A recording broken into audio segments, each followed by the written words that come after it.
Hey everyone, so this is the second video for today actually, but today is Aegis's day at the Expo, and this is usually one of the more exciting days, and especially this year because of the Redeemer I guess I just tripped there. But yeah, the Redeemer is actually out now, and hopefully you'll be able to try that out here if you don't have one.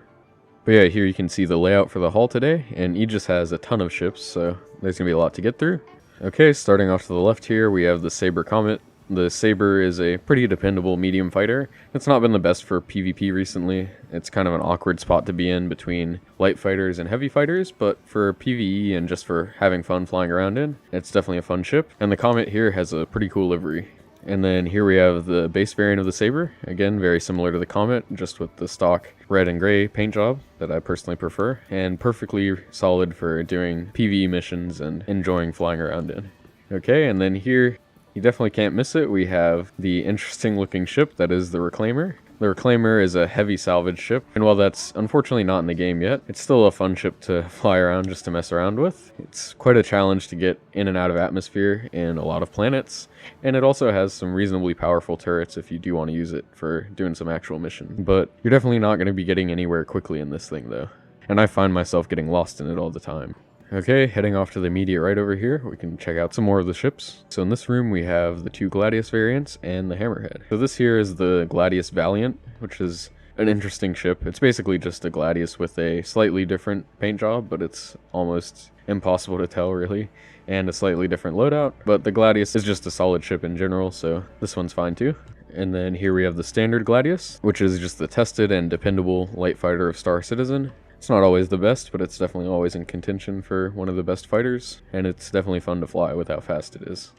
And then here we have the Hammerhead, which is expressly designed for taking out all sorts of fighters. You can see it's covered in turrets. It's got 6 of them, each with 4 size 4s, and that means it absolutely melts through smaller targets like your fighters, and even some larger ships. Unfortunately, at the moment, with the range changes to size 4s, it's a little bit of a pain to use, but that'll get addressed at some point, and it'll be a very solid ship for that role.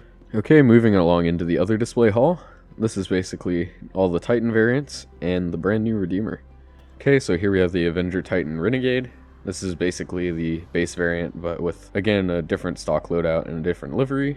But this one actually looks pretty cool. It's got the blue and gold going on, and that even extends to the ramp over here, so it's not just on the exterior.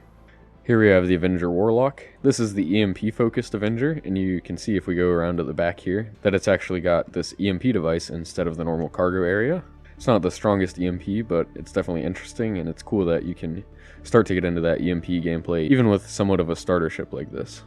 Okay, and then here we have the new and exciting Redeemer. This has been a long time coming, and I think most people would say that they delivered a pretty good ship here. It's covered in turrets. For its main turrets, it's got these 2 dual-size 5 turrets and a decent amount of pilot-controlled weaponry. And it's not completely sparse on the inside too, and gives you enough storage and amenities to be able to do some on-foot mercenary missions if you so wanted to. I'm not quite sure how I feel about the price hike. It seems a little excessive to me, but I guess when you look at something like the Valkyrie, it's kind of in line with that. But yeah, let me know what you guys think about that. But I guess at the very least, it's a nice bonus for those people who have been waiting on the Redeemer for so long that if they're no longer happy with the ship, it's worth a lot more if you want to CCU out of it. Here we have another Titan variant. This is the Avenger Stalker. That's the entry-level bounty hunting ship. It's got the same sort of weaponry as all the other Avengers, but in the back, instead of having a rear cargo area, it has a bunch of prisoner pods. And with body dragging and stuff like that in the game, hopefully you'll be able to start using these sometime soon. I'm definitely looking forward to some more in-depth bounty hunting gameplay beyond just flying to a location and blowing up a ship, so it'll be cool to hopefully see this ship start to be useful. And then this last ship we have here is the base variant of the Titan. The Titan is just a great all-around starter ship that lets you get into a lot of stuff like combat, light cargo hauling, and yeah, it's just a nice way to get started in the verse. Okay, now we're going to head over to the other side of the Expo Hall and see the rest of Aegis's ships, which they have a ton of.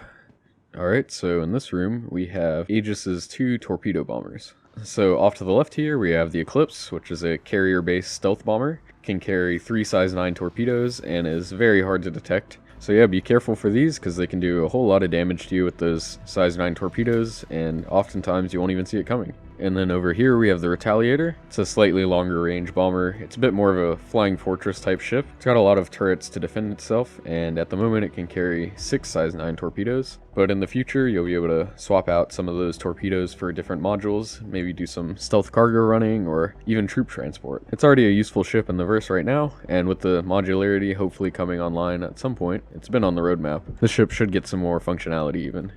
Alright, so here we are with the last ship display, and this room is just all the Vanguard variants. So I'm just going to quickly go through these. Here we have the Vanguard Harbinger. It's the torpedo bomber focused variant. It has some size 5 missiles along with the usual weaponry and some other smaller missiles. This is an interesting ship. It's a bit of a combination of a heavy fighter and a drop ship, with some drop seats for troops and their weaponry in the back. So yeah, definitely an interesting combo there. In the middle here we have, I guess, what you'd call the base Vanguard. This is the Warden, and it's just focused on being a heavy fighter, and it doesn't really have any extra capabilities, but it does that job quite well. And then the last one we have over here is the Sentinel. This is the E-Warfare Vanguard. At the moment it has an EMP device, and it's a pretty powerful EMP, but in the future that might get changed. We'll just have to see on that. Alright, now finally heading downstairs. I think there's a couple of Holoviewer models down here today. So here we have the Vulcan. This is the sort of starter repair, rearm, refuel ship. You can see the description there, but it's basically going to be a small ship that uses some drones to be able to do light repairs and refuel and rearm ships, and should be one of the first ships that we get in that gameplay loop. And then over here we have a much larger ship. This is a corvette, and it's the Nautilus. So this focuses on laying minefields and also sweeping them, but it also has some other combat features like the dual size 7 weapons up there, although it's not that far along in the development process, so I'm sure we'll be learning more about that as it starts getting worked on. Alright, so that's it for today. As for the sale, I think there's a Reclaimer War Bond discount CCU today, which is kind of exciting. I don't remember the Reclaimer ever being discounted like that, so if you are trying to CCU to a ship above that, or if you just want the Reclaimer at a slightly discounted price, that's kind of nice. And for the very few of you who are trying to get Idrises and Javelins, I hope you did well in your endeavors.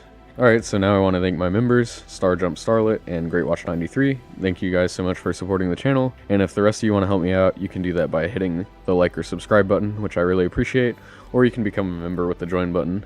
So I hope you all enjoyed Aegis' day at the Expo, and thanks for watching.